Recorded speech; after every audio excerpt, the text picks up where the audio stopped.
I loved my wife more than I ever thought possible. She was my peace after years of chaos, my calm in every storm. When we got married, I promised myself I'd never let her feel unloved or unappreciated. Every morning, I'd bring her coffee just the way she liked it, 2 spoons of sugar and a hint of cinnamon.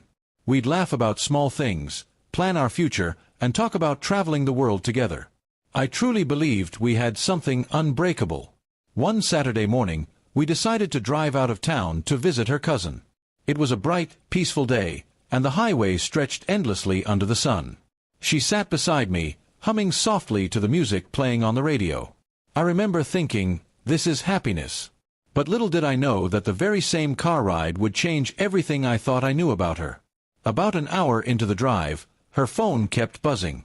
I noticed her screen lighting up several times, but she ignored it. Normally, she would casually check her phone or reply, but that day, she looked tense. Her fingers tapped nervously on her lap, and she tried to keep the screen tilted away from me. Something in my gut told me something wasn't right, but I didn't want to seem controlling. After a few more minutes, the phone rang again. She grabbed it quickly, her voice soft but rushed. "Hey, I can't talk right now. Yeah, I'm with him." The tone of her voice, it wasn't how she spoke to family or friends. It was too personal, too familiar. My hands tightened on the steering wheel. I tried to focus on the road, pretending not to hear, but every word echoed like thunder in my chest. When she hung up, I calmly asked, "Who was that?" She froze for a second, then smiled nervously. "Just a friend from work," she said, her tone light but forced. I nodded, though inside, I felt something dark begin to rise. "You seem nervous," I said quietly. She laughed it off, saying she was just tired. But I could tell she was lying. We stopped at a small gas station to refuel, and when she went inside to grab a drink, I noticed her phone left on the seat. I hesitated for a long time before picking it up.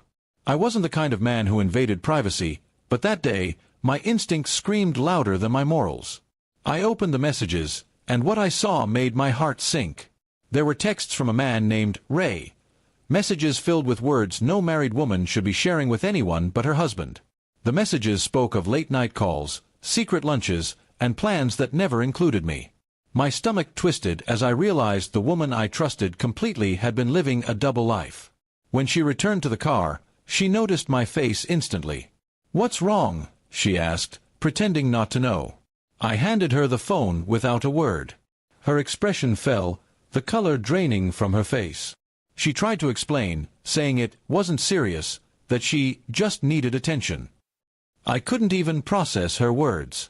I stared at her, the same woman I once called my world, and all I could feel was emptiness. "So this is what our love meant to you?" I asked quietly. She looked away, tears filling her eyes. "I didn't mean to hurt you," she whispered.